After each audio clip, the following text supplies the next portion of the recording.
एक ऐसा cricket match जिसमें कुछ पागल और सिरफिरे खिलाड़ियों ने पूरी दुनिया को हैरान कर दिया था। ये वही मैच था जिसको याद करके आज भी ऑस्ट्रेलिया के खिलाड़ियों की रूह कांप उठती है। इस मैच में जिम्बाब्वे जैसी कमजोर टीम ने ऑस्ट्रेलिया जैसी दिग्गज टीम के कई बेहतरीन खिलाड़ियों का कैरियर खत्म कर दिया था और आज तक भी ये मैच ऑस्ट्रेलिया जैसी घमंडी टीम को कांटों की तरह चुभता है। ये मैच था टी20 वर्ल्ड कप 2007 का, जहां एक तरफ ऑस्ट्रेलिया के पास दुनिया की सबसे खतरनाक टीम थी जिसमें Gilchrist, Ponting, Mike Hussey, Symonds और हेडन जैसे खूंखार दानव थे, तो वहीं ब्रेटली और नाथन ब्रैकन जैसे घातक गेंदबाज जो किसी भी टीम को घुटनों पर ला देते थे। वहीं दूसरी तरफ थी जिम्बाब्वे जैसी कमजोर टीम जो उस वक्त की वर्ल्ड चैंपियन टीम को हराने की तो छोड़ दो, टक्कर देने की भी सोच नहीं सकती थी। लेकिन आज इतिहास को कुछ और ही मंजूर था। दोस्तों, इस वीडियो को पूरा जरूर देखना क्योंकि इस मैच में कुछ ऐसा हुआ जिसे याद कर रिकी पॉन्टिंग आज भी सहम उठता है।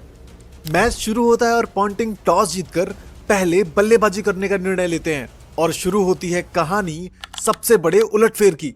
मैच शुरू होने से पहले कहा जा रहा था कि ये मैच ऑस्ट्रेलिया के लिए एक प्रैक्टिस मैच है, क्योंकि ये ऑस्ट्रेलिया की वही टीम थी जो वर्ल्ड 11 को भी आसानी से हरा दिया करती थी।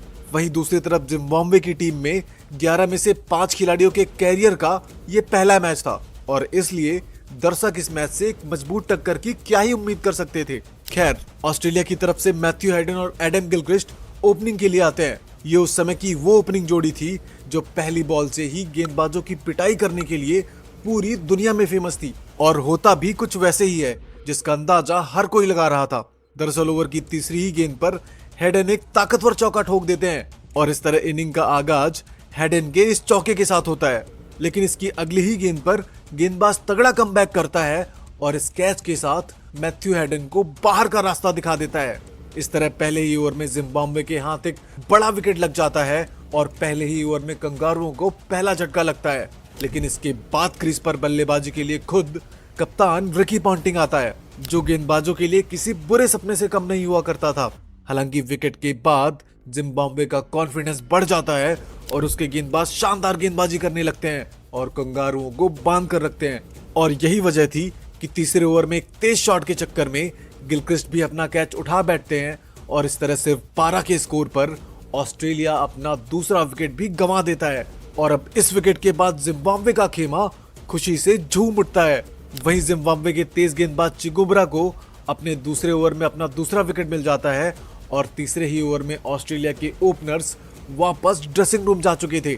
ऑस्ट्रेलिया की ये हालत, और वो भी जिम्बाब्वे जैसी टीम के सामने, उनके किसी भी फैंस को ये बात हजम नहीं हो रही थी। लेकिन उनको क्या पता था कि ये तो सिर्फ एक शुरुआत है और मौत का असली खेल तो अभी शुरू भी नहीं हुआ है। मैच आगे बढ़ता है और अब बल्लेबाजी के लिए एंड्रू साइमंड्स आता है, यानी वो हैवान जो अगर अपनी पे आ जाए तो फिर सामने वाले की खैर नहीं। वहीं अब एक के बाद एक विकेट गिरने की वजह से ऑस्ट्रेलिया संघर्ष करने लगती है और सबसे क्लासिकल बल्लेबाज पॉन्टिंग भी आज भीगी बिल्ली की तरह दिख रहा था। कंगारुओं पर बन रहे इस प्रेशर का नतीजा ये निकला कि चौथे ओवर की लास्ट बॉल पर रिकी पॉन्टिंग भी अपना विकेट गंवा देता है और इस तरह सिर्फ 19 के स्कोर पर ऑस्ट्रेलिया के 3 बड़े विकेट वापस जा चुके थे और इस समय पूरे ग्राउंड पर जिम्बाब्वे की एक तरफा तूती बोल रही थी, क्योंकि ऑस्ट्रेलिया जैसी बैटिंग लाइनअप आज जिम्बाब्वे के सामने घुटने टेक रही थी। अब तक 4 ओवर का खेल समाप्त हो चुका था और ऑस्ट्रेलिया 19 रन के स्कोर पर अपने तीनों टॉप ऑर्डर बल्लेबाज गंवा चुकी थी। इसके बाद बल्लेबाजी के लिए माइकल हसी को भेजा जाता है और अब कंगारू बल्लेबाज जिम्बाब्वे के सामने इस कदर संभल कर खेल रहे थे जैसे मानो उनके सामने जिम्बाब्वे नहीं बल्कि दुनिया की सबसे खतरनाक बॉलिंग अटैक बॉलिंग कर रही हो। वहीं ऑस्ट्रेलिया के खतरनाक बल्लेबाज आज ऐसे बल्लेबाजी कर रहे थे जैसे मानो आज ऊंट पहाड़ के नीचे आ गया हो। हालांकि इसी बीच एंड्रू साइमंड्स एक चौका ठोक देता है और इसी के साथ ऑस्ट्रेलिया 7 ओवर में 34 रन तक पहुंच जाती है। इसके बाद भी ये दोनों स्कोर को आगे बढ़ाने के लिए एड़ी चोटी का जोर लगा देते हैं, लेकिन जिम्बाब्वे के गेंदबाज मानो आज कुछ और ही मंसूबे के साथ आए थे। दरअसल जब ऑस्ट्रेलिया 49 के स्कोर पर होती है तभी एक बेहतरीन फील्डिंग एफर्ट के चलते माइकल हसी भी रन आउट हो जाता है और अब माइकल हसी जैसा दिग्गज बल्लेबाज भी पवेलियन का रास्ता नाप चुका था। अब 10 ओवर का खेल खत्म हो चुका था, लेकिन ऑस्ट्रेलिया 10 ओवर में सिर्फ 50 के स्कोर तक ही पहुंच पाई थी और साथ ही अपने 4 विकेट गंवा चुकी थी। ये मैच देखकर ऐसा लग रहा था कि जैसे जिम्बाब्वे के अंदर ऑस्ट्रेलिया की आत्मा आ गई हो और ऑस्ट्रेलिया के अंदर जिम्बाब्वे की, क्योंकि पूरा खेल लोगों के समझ से परे चल रहा था। किसी को कुछ भी समझ नहीं आ रहा था कि आखिर हो क्या रहा है। खैर, हंसी का विकेट गिरने के बाद बैटिंग के लिए ब्रैड हॉज आता है और तभी एंड्रू साइमंड्स स्ट्रेट की तरफ गुस्से में एक ताकतवर शॉट लगा देता है और स्कोर को आगे बढ़ाता है। वहीं दूसरे छोर पर खड़ा ब्रैड हॉज भी इसी बीच एक चौका लगा देता है। इस तरह यहाँ से ऑस्ट्रेलिया को संभलने का एक मौका मिलता है, लेकिन ऑस्ट्रेलिया के कमबैक की उम्मीदें तो तब जागी जब ब्रैड हॉज ने ये एक लंबा छक्का ठोक दिया। इस तरह इन दोनों की तगड़ी बल्लेबाजी की बदौलत ऑस्ट्रेलिया ने बैक टू बैक 3 ओवर में 30 रन जोड़ दिए और ऑस्ट्रेलिया की डूबती नैया को बचाए रखा। हालांकि यहाँ से ऑस्ट्रेलिया एक बार फिर से पटरी पर आ ही रही थी कि तभी एंड्रू साइमंड्स को भी विकेटकीपर टेलर अपने जाल में फंसा लेता है और साइमंड्स की पारी खत्म हो जाती है। इस तरह 86 के स्कोर पर कंगारुओं का 5वां विकेट भी गिर जाता है और एंड्रू साइमंड्स, जो जिम्बाब्वे के लिए एक बड़ा खतरा बन सकता था, वो भी अब आउट हो चुका था। हालांकि ब्रैड हॉज क्रीज पर अभी भी अपने पैर जमाए हुआ था, जो आज मानो कुछ अलग ही सोच कर आया था। इसी बीच इनिंग के 16वें ओवर में ब्रैड हॉज एक ताकतवर छक्का ठोक देता है और इस तरह ऑस्ट्रेलिया 16 ओवर में 100 रन के आंकड़े को भी छू लेती है। अब एक बार फिर से ऑस्ट्रेलिया एक सम्मानजनक स्कोर के सपने को देखने लगती है, लेकिन तभी ब्रैड हेडिंग के रूप में ऑस्ट्रेलिया एक और विकेट गंवा देती है। इस तरह 102 के स्कोर पर कंगारू टीम अपना 6ठा विकेट भी खो देती है।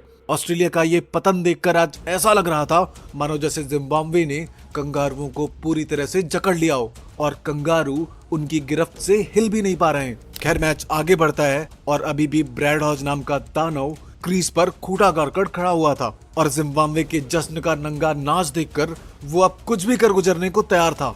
बता दें कि उस समय दुनिया की किसी भी टीम में इतनी औकात नहीं थी कि वो ऑस्ट्रेलिया जैसी टीम की ये हालत कर दे, लेकिन जिम्बाब्वे जैसी कमजोर टीम आज एक कारनामा बखूबी कर रही थी।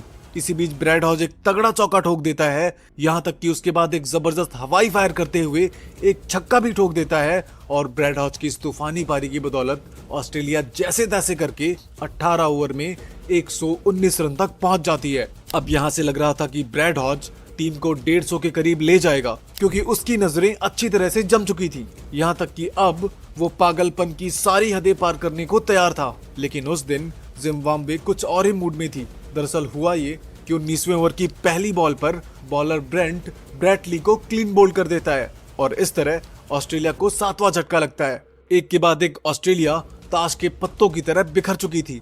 इसके बाद ऑस्ट्रेलिया के पुछल्ले बल्लेबाजों ने स्कोर बढ़ाने के लिए एड़ी चोटी का जोर लगा दिया और वहीं ब्रैड हॉज की शानदार 35 रनों की पारी की बदौलत ऑस्ट्रेलिया 20 ओवर में 138 रन तक पहुंच जाती है।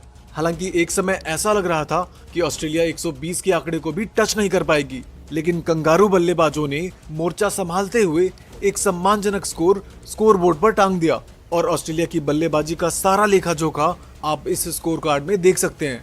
जिम्बाब्वे के गेंदबाज अब तक इस मैच में अपना काम कर चुके थे और अब बारी थी उनके बल्लेबाजों की। जिम्बाब्वे को ये मैच जीतने के लिए 20 ओवर में 139 रन बनाने थे और वो भी ऑस्ट्रेलिया की घातक गेंदबाजी के सामने, जिसमें ब्रैटली और मिचेल जॉनसन जैसे खूंखार गेंदबाज थे, जिनके सामने रन बनाना तो दूर बल्लेबाज अपना शरीर बचाने की सोचा करता था। और उस पर भी सामने जिम्बाब्वे के बल्लेबाज थे, जिनके बारे में कहा जाता था कि ये खिलाड़ी तकनीकी रूप से उतने ज्यादा मजे हुए बल्लेबाज नहीं है। लेकिन आज जिम्बाब्वे को जीत से कम कुछ भी मंजूर नहीं था। वहीं ऑस्ट्रेलिया भी अपनी इज्जत बचाने के लिए किसी भी हद तक जाने को तैयार थी, क्योंकि जिम्बाब्वे जैसी टीम से मैच हारना ऑस्ट्रेलिया के लिए इससे बड़ी शर्म की बात कुछ नहीं हो सकती थी। यानी असली खेल तो अब शुरू होने वाला था। वहीं इस मैच में रोमांच और सस्पेंस अब 7वें आसमान पर जा चुका था। 139 रनों के जवाब में जिम्बाब्वे की जवाबी कार्रवाई शुरू होती है। जिम्बाब्वे की तरफ से ओपनिंग के लिए ब्रेंडन टेलर के साथ सिबांडा आते हैं। जिम्बाब्वे की इस ओपनिंग जोड़ी पर उनकी पूरी टीम निर्भर होती थी, क्योंकि ये दोनों बल्लेबाज जिम्बाब्वे के सबसे बेहतरीन बल्लेबाजों में से एक माने जाते थे। और इस तरह दूसरी पारी शुरू होती है और पारी का पहला ही ओवर ब्रेटली जैसे खतरनाक गेंदबाज को सौंप दिया जाता है, जो उस समय पावर प्ले में ही सामने वाली टीम को घुटनों पर ले आते थे। हालांकि आज माजरा कुछ अलग ही दिख रहा था, क्योंकि ब्रैटली आज लाइन और लेंथ मानो घर पर ही छोड़ आए थे और आते ही वो 2 वाइड बॉल डाल देते हैं। लेकिन जले पर नमक तो तब फेंका गया जब इसी ओवर की लास्ट बॉल पर ब्रेंडन टेलर एक खूबसूरत चौका लगा देता है और इस तरह पहले ही ओवर में जिम्बाब्वे 8 रन बटोर लेती है। लेकिन कंगारुओं को असली सदमा तो तब लगा जब अगले ओवर में सिबांडा नेथन ब्रैकन को भी एक शानदार चौका लगा देता है इसके बाद इनिंग का तीसरा ओवर एक बार फिर से ब्रैडली को दिया जाता है, लेकिन इस बार कुछ ऐसा हुआ जिसने कंगारुओं की इज्जत पर मानो कीचड़ उछाल दिया हो, क्योंकि ब्रैडली के इस ओवर में सिबांडा लगातार 2 चौके ठोक देता है और भरे मैदान पर ब्रैडली की धज्जियां उड़ा देता है। ब्रैडली जैसे गेंदबाज को इस तरह की हैवानियत से चौका मारना उस समय अच्छों के बस की बात नहीं थी। हालांकि अभी तो जिम्बाब्वे के खिलाड़ियों का तांडव बस शुरू ही हुआ था, असली थ्रिलर तो अभी बाकी था। इसके बाद फिर से सिबांडा के सामने नेथन ब्रैकन आता है, लेकिन इस बार भी सिबांडा उसे कुछ उसी अंदाज में खेलता है और एक लाजवाब चौका लगा देता है। ये सब खेल देखकर रिकी पॉन्टिंग की भी हालत खराब हो जाती है। हालांकि इसके बाद अगली बॉल पर एक तेज शॉट के चक्कर में सिबांडा अपना विकेट गंवा बैठता है और इस तरह चौथे ओवर में 31 के स्कोर पर जिम्बाब्वे का पहला विकेट गिर जाता है।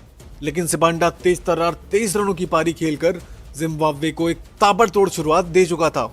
मैच एक बार फिर आगे बढ़ता है और इस बार बल्लेबाज एकदम सचिन की स्टाइल में एक तगड़ी स्ट्रेट ड्राइव जड़ देता है। इसके बाद रिकी पॉन्टिंग कमबैक की आस में मिचेल जॉनसन को अटैक में लाते हैं, लेकिन मिचेल जॉनसन को भी बल्लेबाज एक खूबसूरत चौका लगा देता है। लेकिन हद तो तब हो गई जब फिर से जॉनसन को बच्चा समझकर बल्लेबाज सामने की तरफ एक तूफानी शॉट लगा देता है और इसके बाद टेलर के शानदार चौके की बदौलत जिम्बाब्वे 7वें ओवर में ही 50 रन के आंकड़े को पार कर जाती है। यहाँ से जिम्बाब्वे इस टारगेट को आसानी से चेस करते हुए दिख रही थी और ऑस्ट्रेलिया के गेंदबाज हाथ पे हाथ रखकर हार का ये तमाशा देखे जा रहे थे।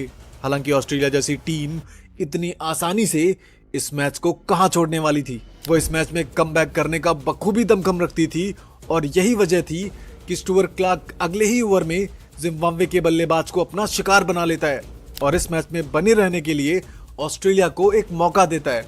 अब यहाँ से मैच बुरी तरह से फंसता ही जा रहा था और जहां एक बाउंड्री मैच को जिम्बाब्वे की तरफ खींच रही थी तो वहीं एक विकेट मैच को ऑस्ट्रेलिया की तरफ धकेल रहा था। इसी बीच ब्रेंडन टेलर एक और शानदार चौका लगा देते हैं और 10 ओवर का खेल समाप्त होते होते जिम्बाब्वे इन 10 ओवरों में 66 रन स्कोर बोर्ड पर टांग चुकी थी। हालांकि अभी भी जिम्बाब्वे को 10 ओवर में 73 रनों की जरूरत थी और रिक्वायर्ड रन रेट धीरे धीरे बढ़ता ही जा रहा था। इसी बीच जिम्बाब्वे एक और विकेट गंवा बैठती है और इस तरह 70 के स्कोर पर जिम्बाब्वे का चौथा विकेट भी गिर जाता है।